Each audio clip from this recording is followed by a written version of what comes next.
everyone. Happy New Year. Welcome back. After so much writing, I am happy to be here with you on video. So thanks for being here.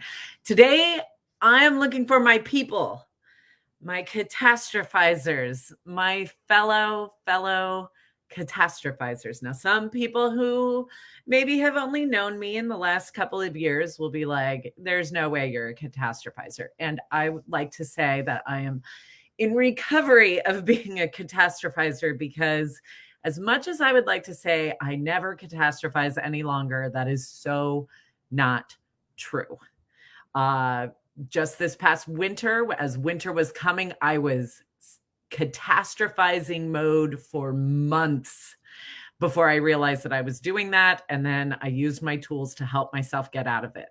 So I don't know if once a catastrophizer, always a catastrophizer, but what I am happy to say is that I have learned many, many tools along the way to help me get out of it. And that's what I wanted to talk to you about. But first, I wanted to share a little bit of a funny story. Back when I had no idea that I was a catastrophizer and I had no way out of it. I remember I applied for my job at Google. It was very intense for me. Like I was on like heightened alert about the whole thing. And the interview was not just questions, but I had to facilitate an activity. And so I did that. And then we broke for lunch, and one of the interviewers was like, why don't you take Allie to lunch? And so I went to lunch with one of the interviewers and we chatted. We had a great time talking. And then, I was child development people. These were other child development people. They weren't your typical Googlers.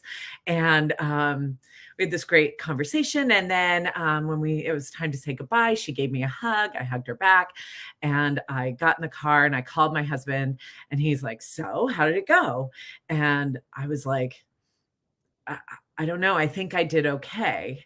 And he said, what do you mean? Like, tell me about it. I said, well, I did this, but then I don't know, this didn't really seem right. And then one of the women took me out to lunch, and he's like, whoa, wait, you went for a job interview and they took you out to lunch? And I said, well, they knew I had traveled far and it was lunchtime. And he's like, yeah, you've got the job. And I said, no, I don't. We don't know that. Like, I don't know if I got the job. And he's like, nobody takes you out to lunch. I said, I drove a long ways, because I did. I had driven like 5.5 hours to be there.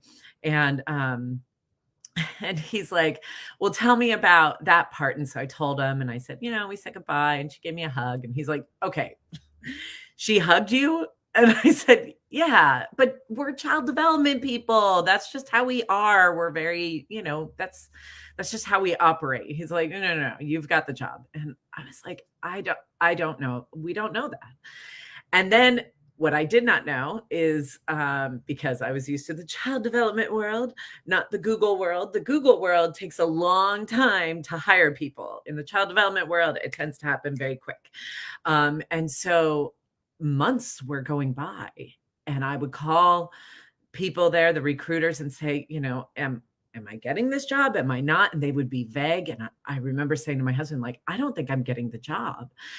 And he's like, you don't know that. All you know is that you don't have an offer. And I was like, but I don't think I've got it. Like, I was basically like blowing this whole thing up, not realizing that if it was a no, I would have heard back right away. I didn't realize that they were putting stuff together, which is why it was taking so long. And, but in my mind, I did not have the job. It was like catastrophizing. And then I was like, how are we going to get by with, our current situation? And how is this going to work? And how is that going to work? And it was just kind of blowing up in my mind. And so when the job offer came, I was shocked. Even though now in retrospect, I can see where my husband was right. Like, yeah, taking someone out for lunch, they could have let me just go and have Taco Bell on the way home, giving me a hug after an interview, for it to take so long. Like, in retrospect, I'm like, oh yeah, maybe I shouldn't have been thinking that it wasn't going to happen. But in my mind, there was just no breaking through the catastrophizing. That it was just like this impenetrable storm around me that it didn't matter. Any words of assurances just couldn't get through.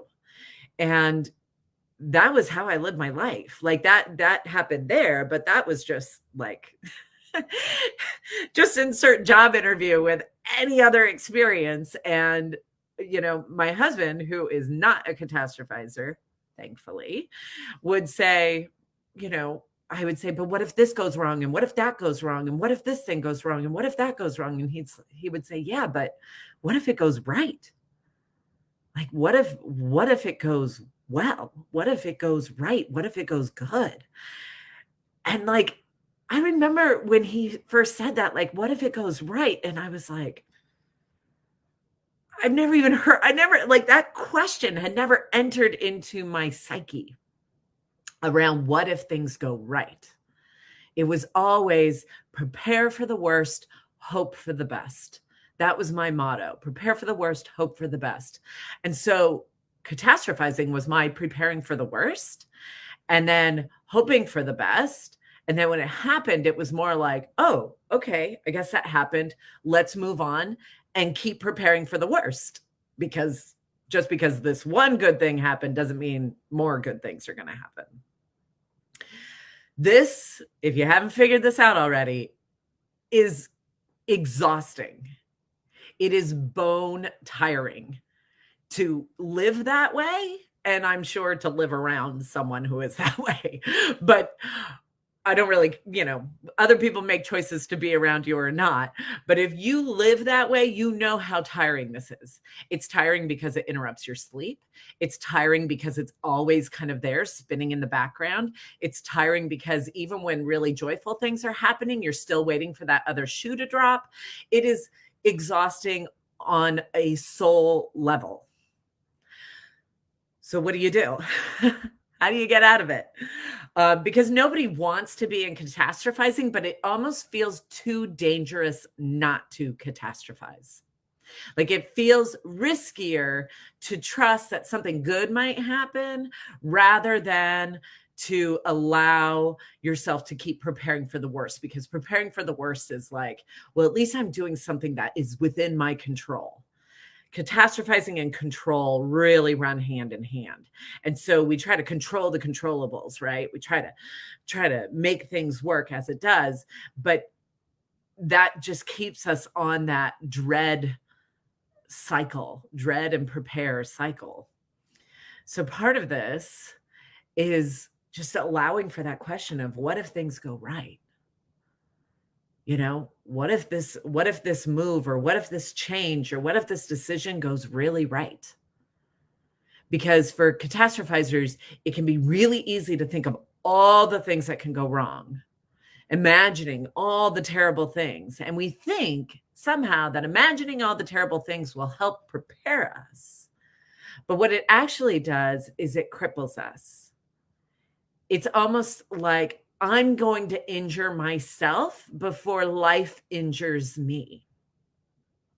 So I'm going to injure myself by imagining all the different ways that I could possibly become injured. I'm going to beat life to the punch, but then we end up living life with a limp. We end up living life injured. So part of this is just, one, recognizing that you're a catastrophizer. Two, when you see yourself catastrophizing, pulling yourself back out of it, recognizing that that's a pattern, and potentially thinking about, okay, it's like stopping doing the harm. I'm not going to me, it's like doom scrolling for the future, right? I'm going to stop doom scrolling for the future, imagining all the terrible things that can happen. I'm going to stop doing that. And I'm just going to be with what is. What is right now is I don't know. What is right now is I only know this. Whatever the thing may be. Going back to my job interview, I did not know whether I was going to get the job or not. But what I did know is that I applied. They took me out to lunch. I got a hug. I think I did well. And I haven't heard anything yet. And my recruiter is saying I'm going to hear something soon. That's all I knew. And so sometimes we just have to, I wanted to know more, but that was all the information that was available to me. I didn't need to imagine all the million scenarios of what if I didn't get it or what if I did. I just needed to be right there and no further. So when it came to this winter, it was like imagining all the horrible things that could happen to our home, to our cars, to me if I fell on the ice, to, all of these things. So I prepared. It doesn't mean I don't prepare. I was like, it was August and I learned of ice cleats. And I'm like, get me some ice cleats because I would be more nervous not having the ice cleats and entering winter rather than having them, right? So preparing is not exactly antithetical to catastrophizing. It means you still prepare, but you're preparing for things. Like, I don't want to imagine like some crazy situation at like a generator, let's say. Yeah, maybe power goes out, but I'm not going to go like the generator path. Not yet. It's too much money. I don't know what this winter will bring. We live in town. I think we'll be okay where we won't need a generator, right? That's the catastrophizer if I were to go that far, right? But it's like, let's prepare. Let's get some shovels. Let's get some ice. Let's get a snowblower. Enough tools around me to prepare where I feel good enough. But the catastrophizing of imagining what happens if this, what happens if that, it's like, well, what if winter is really fun? What if we do a lot of sledding? What if we do, I don't know, a lot of reading and writing? What if we do different things? I have to keep it in checks and balances and know that catastrophizing is my default, especially when I'm afraid and I'm facing unknowns. And once I can recognize that, then I can just be in problem solving mode and not catastrophizing mode. Those are two different things. Problem solving is one thing, catastrophizing is another. So we have to make sure we're staying on the good side of problem solving and not leaking over to catastrophizing.